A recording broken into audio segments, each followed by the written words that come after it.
विद्रोहियों के विरुद्ध हमारी सहायता कर, क्योंकि मनुष्य का किया हुआ छुटकारा व्यर्थ है। बुधवार 2 अगस्त 2023। आज के मनन के लिए मैंने आप ही के लिए चुना है 2 शमूएल अध्याय 5 और उसका पहला वाक्य। तब इजराइल के सब गोत्र दाऊद के पास हिब्रान में आकर कहने लगे, सुन, हम लोग और तू एक ही हड्डी मांस हैं। आपका दिन आशीषित हो। जब आप कुशल हैं और आप ताकतवर होते हैं, तब सभी आपके साथ रिश्ता जोड़ना चाहते हैं। आइए इस वाक्य पर मनन करते हैं। आज की सुबह का विषय है हड्डी और मांस।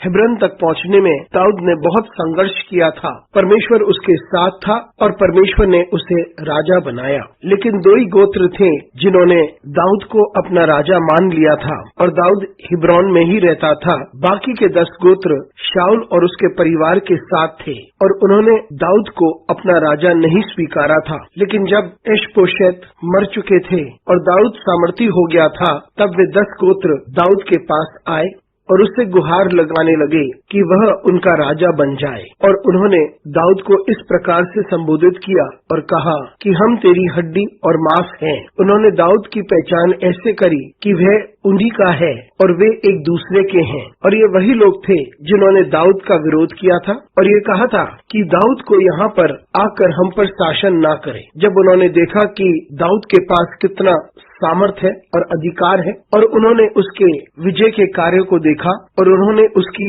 ताकत को भी देखा, तब वे दाऊद के पास आए और उससे कहा कि हम तेरे ही हैं। मित्रों, हमारे साथ भी ऐसा ही होता है। जब हम सामर्थ्य की सीढ़ी के शिखर पर होते हैं, हम पे सामर्थ्य और प्रभुता होती है और सबसे उत्तम औदा होता है, तब बहुत से लोग आकर अपनी पहचान हमारे साथ बनाते हैं कि वे हमारे बड़े करीब हैं और हमें बताते हैं किस प्रकार से हम उनके रिश्तेदार हैं और बताते हैं किस प्रकार से हम उनके गोत्र के साथ, उनके समुदाय के साथ, उनके परिवार के साथ बंधे हुए हैं। और यही लोग जो हमारे साथ नहीं थे, जब हम गिर गए थे, हम हार चुके थे, कठिनाइयों से गुजर रहे थे और परेशान थे, ये वापस हमारे पास लौटते हैं जब हमारा औदा अच्छा हो जाता है। लेकिन ऐसे समय पर भी दाऊद पहले परमेश्वर के पास गया, परमेश्वर से सहायता मांगी और फिर उसने यरूशलेम जाकर शासन शुरू किया और यरूशलेम को अपनी राजधानी बनाया। लोग हमारे बारे में कुछ भी कहें, हम परमेश्वर को निहारें और उसी से सहायता मांगे और उसके निर्देश अनुसार हम आगे बढ़ें।